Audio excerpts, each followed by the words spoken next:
Hello, my fellow comic book collectors. It's Alan, the Comic Collector Geek, and this is part 2.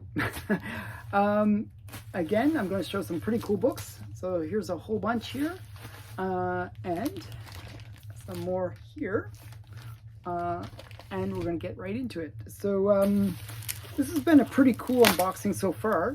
If you haven't seen part 1, definitely check that out. There's some pretty interesting things in there. Some first appearances that are a little obscure that most people wouldn't know, and hopefully there's going to be some pretty cool stuff in this one. So let's get into it. Oh wow, okay, so this one's kind of interesting. I don't know why I bought this in a way. Sometimes I get sucked in when I see something that's just too cheap. Like I just feel like I have to buy it. So what happened was somebody had Paper Girl #1, and it was this like 9/8 slab, and it also came with a bunch of other issues from the series, and I was like, oh, okay. So this is one of the issues from it. It's Paper Girls #2, and this is actually a really good series, worthy of reading. It's by Brian K. Vaughan. He also wrote Saga. Really great writer. I actually really enjoyed this. They did make a series about Paper Girls. Wasn't the greatest, but you know, they tried. I thought it was okay. But definitely one that I really strongly recommend reading. This one. It's a really good series. I enjoyed it. So that's Paper Girls. And then there was another thing that I saw, an auction that I won that I was super excited to win, because it was you know, just the issue #1 of this goes for crazy money. One sec here. Okay. And it was Sailormoon. So I won the entire collection of Sailormoon. I think I got it for $100, which is about the same as what #1 goes for. So it was a pretty great deal. So this was Sailormoon #45, I believe. I don't know. It's hard to read the numbers on these. Like, is this Sailormoon #40? No, #9. Sorry, I just couldn't read the number. #9. And you know, if you like Sailor Moon, you know, you'll love this. Okay, then we got Sailormoon #10. I'm not sure if this is the first half or what's. Okay, we got Sailormoon #11. So if you like Sailor Moon, I don't know. I always thought Sailor Moon was kind of fun, even though it's the very same story every time. Then we got Sailor Moon #12.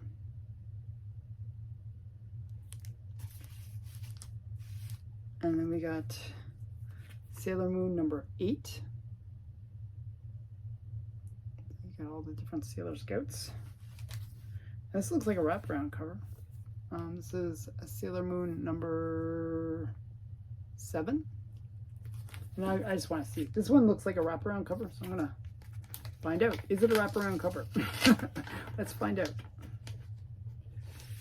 Oh yeah, it's a wraparound cover. So I'm just going to take out the board for a second. Isn't that kind of nice? This would have been a really great one for my pool cover challenge. Nice wraparound with a pool. Not sure if you can see that. Isn't that cool? Nice cover. Put that back. Okay, then we got Sailor Moon #4. I think that's Mercury, and I think this is Mercury. I think that's Jupiter. I don't remember all the scouts' names. They're all based on the planets though, and that's Tuxedo Mask. You know, see, I actually watched the show. When you only have 2 channels growing up, you end up watching whatever's on TV. And sometimes it's Sailor Moon. So yeah, so I watched Sailor Moon as a kid. So this is Sailor Moon #4. And this is Sailor Moon #3. And that's all the different Sailor Moons, or Sailor Scouts, I should say. Yeah. Is that Sailor Mercury? Maybe the blue one's Sailor Mercury? I'm trying to think. And then we got Sailor Moon #1. So this is the big book. It's actually in reasonable shape. The bag is not in reasonable shape, but the book is. The bag is horrible. Bag is like really needs to be changed. I'm going to change the bags after this because they're really gross bags. You can tell that they probably bagged these when they originally got them, and they've been in the same bag ever since. But they look actually in really great shape. So this one's got a little bit of roughness, actually, a little bit of a scuff there. But yeah, Sailormoon number 1. And then we got Sailormoon number 2.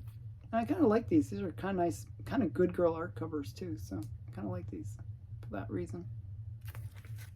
And we got Sailormoon number 6.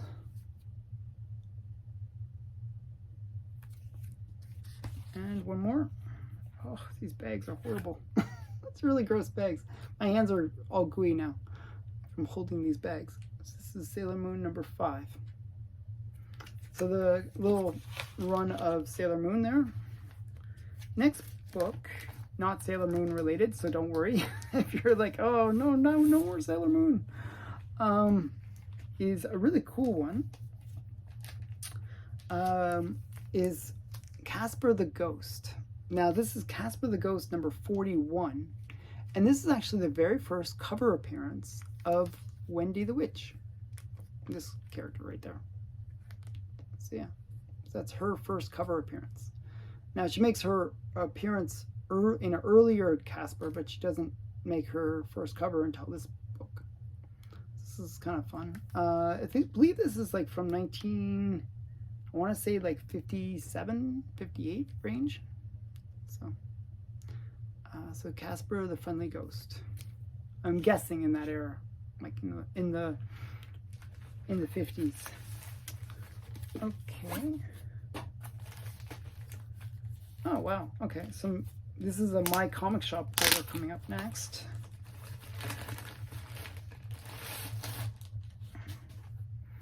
And we got The Spirit. I thought this was a really great cover. I'm sort of iffy with The Spirit. I kind of like The Spirit, and sometimes not so much. But what I do like about The Spirit and Will Eisner's art is the covers. The covers can be really great. Like this is just a really great cover. I don't know if this is a Will Eisner cover, to tell you the truth, but definitely a great one. I just really like this cover. The girl in the red dress and bondage there, and you know all these criminals and stuff. Just a really great cover. So this is The Spirit from 1953, I believe. So really Spirit. And then another collection that I'm trying to complete and almost done actually is Lois Lane. This is Lois Lane number 22. And this is where she gets X-ray vision. Part of the thing with Lois Lane was that they either had her getting Superman's powers a lot of the time, or trying to find out, is Superman, or is Clark Kent Superman? There's like a whole bunch of stories related to that. And this is obviously another one that's related to that. So this is Lois Lane number 22. So yeah, she gets X-ray glasses there. And this one's a really interesting one. This is one that you can pick up really affordably, even though it's a pretty awesome cover. This is Great Comics number 1. And actually, this is a LB Cole cover. It's a nice underwater cover with these cool fish and skeleton and everything. Very affordable book, around $100 or a little bit less. You can pick this up. And for a great LB Cole cover, I think that's a reasonable price. The other thing that's cool about this was there's different variations to it, where there would be they would reprint or just keep the same cover and have different issues inside. So this is Great Comics number 1. And then we got a Christmas Eve Vampirella. I saw this and I just thought, oh wow, it's a really cute cover. I think it was maybe Epoch that was mentioning this one. I thought it was just a really great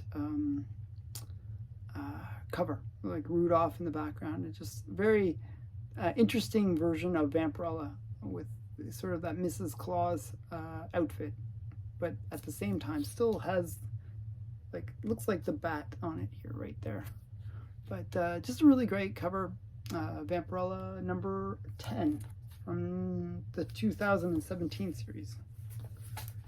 And another one from the 2019 series. I just sometimes I like these cosplay ones. This is Vampirella number 10 from, so what happened was I was searching Vampirella number 10 to find the Christmas one, and I saw this one and I was like, oh, why not? It was like $2.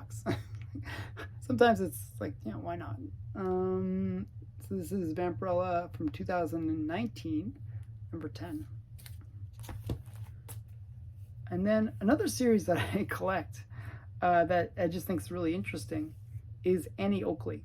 Now, there was actually several series for Annie Oakley. It was originally a Golden Age series, then they brought it back in Gold Key. And this is Annie Oakley number 1 from Gold Key. And it was Annie Oakley and Tag, which is, I believe, her horse. So yeah, so it's like this photo cover of Annie Oakley. I believe that there was either a TV series or movies made with her. So kind of fun stuff. The original Annie Oakleys from the Golden Age were, I liked a bit more because they were good girl art covers and interiors. So that's why. But I thought, hey, why not get the photo cover as well? This is another interesting one. Got Dragon Ball Z number 1. This is actually the first American appearance of a Dragon Ball. Or I forgot what the guy's name is. I'm going to get totally blasted for forgetting. But yeah, it's his first appearance. You know, so Dragon Ball Z. And I don't remember buying this. Or what is the key about this one? I'm trying to remember. This is a key book, and I'm trying to remember what's the key about it. Sometimes I forget. I don't always remember. But this is King Comics 144.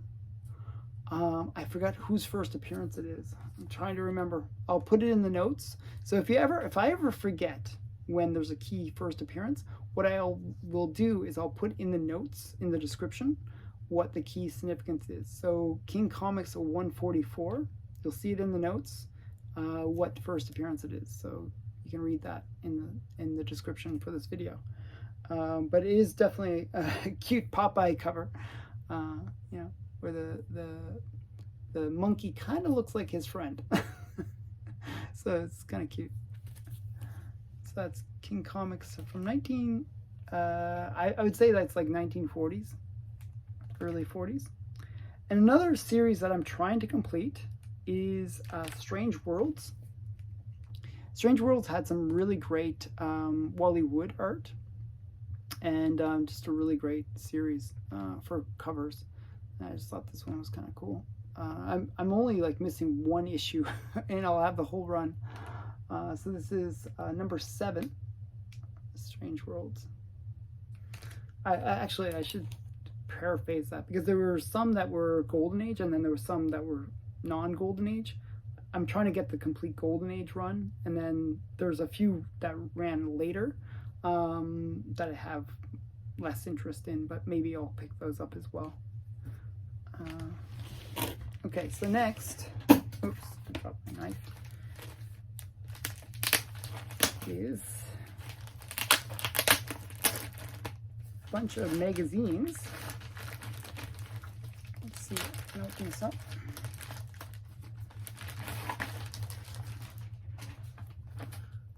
I believe these are all like scribblings by Dean Yeagle, and this is just features the character Mandy. It's just, these are kind of fun, different covers. So I just really like his kind of modern good girl art. So we got scribblings number 3. Oh, this is totally something different. This is Titter. Another good girl art that I like, but this is not just not the only reason that I'm picked this one up. This is actually an Infinity cover. Isn't that cool? So Good Girl art with Infinity cover. And I believe this is art by Dribbin, Peter Dribbin. So really great Infinity cover. I love Infinity covers. This one's super interesting because it's an Infinity in a different way. So you got the Infinity here, right? Where she's like holding the magazine and it's getting repeated infinitely, right? But if you look down here, the magazines that are in this case are the same as well. So it's getting repeated up here and it's also getting repeated down here as well. So I thought that was fun. I thought this was a really interesting Infinity cover. So this is Titter number 3 from 1943. Very cool book. Okay, let's see. I thought there was more scribblings. Yes, here's another scribbling. Scribbling number 2. And if you watch the video from Tuesday, I actually show scribblings number 1 as well. So this is scribblings number 2 with the character Mandy. Then we got that's it for magazines like scribbling. But then we got some more magazines that are really cool.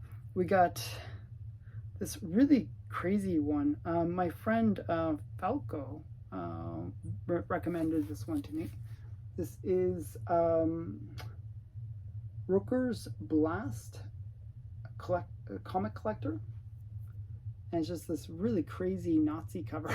Just a really crazy one. You got this, looks like the Red Skull. And you've got the Nazi flag and got the, swastika back here as well. It's just a really crazy Nazi book. I think it's basically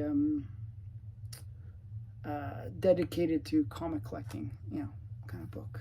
So I thought that was interesting. And I got it really cheap, so it was like a no-brainer. It was like $10 or something like that. It was really, really affordable. This next one is a really interesting book. I was really curious about it. My friend Joe from Black Box Silver and Bronze mentioned this one to me. I was like, hey, that's really cool. This is Jap Blood Cult. Now this book has like a whole bunch of photos inside that was basically used as anti-Japanese propaganda during the war. That was really common, that they tried everything that they could to demonize the Japanese. And this is, it looks like he's like about to rape the girl.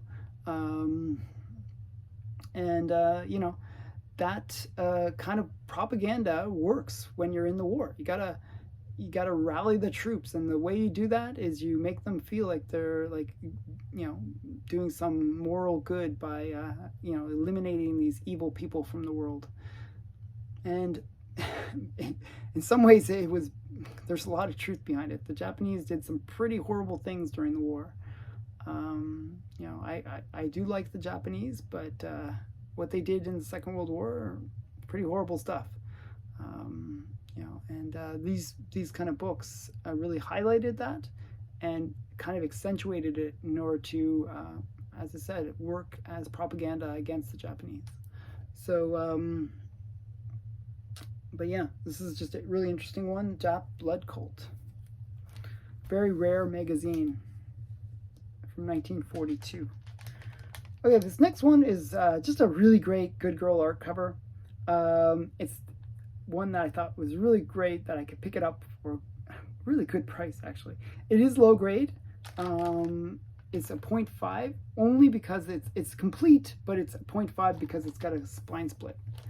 But it's just a really great cover. I thought, sometimes when you can pick up a cool book like this is A Date with Judy number 1. I love these key issues. This is her first, her first title. So A Date with Judy number 1. And the cover appears really sharp. I know that it has a spine split. It is what it is, but it just really presents well. So I thought, for such a great price, I think it was under $100, to pick up such a key issue, I was quite happy. So yeah, it's A Date with Judy number 1 from DC Comics, actually. Just a really great cover. I like these Good Girl art covers. So this one was a bit shorter than the previous issue, previous episode, but I hope you enjoyed the stuff in this one. You'll notice that a lot of this unboxing is Golden Age, but I have some modern mixed in there as well. So I hope you like that as well. If you enjoy this content and you want to see more of it, well, I recommend you subscribe to the channel and give it a thumbs up, because that helps the algorithm like kind of pick these videos up. And if you have any comments, put them in the comments below, and I actually respond to everybody's comments for the most part. So yeah, I always enjoy reading people's comments. So thanks again for watching. Bye for now.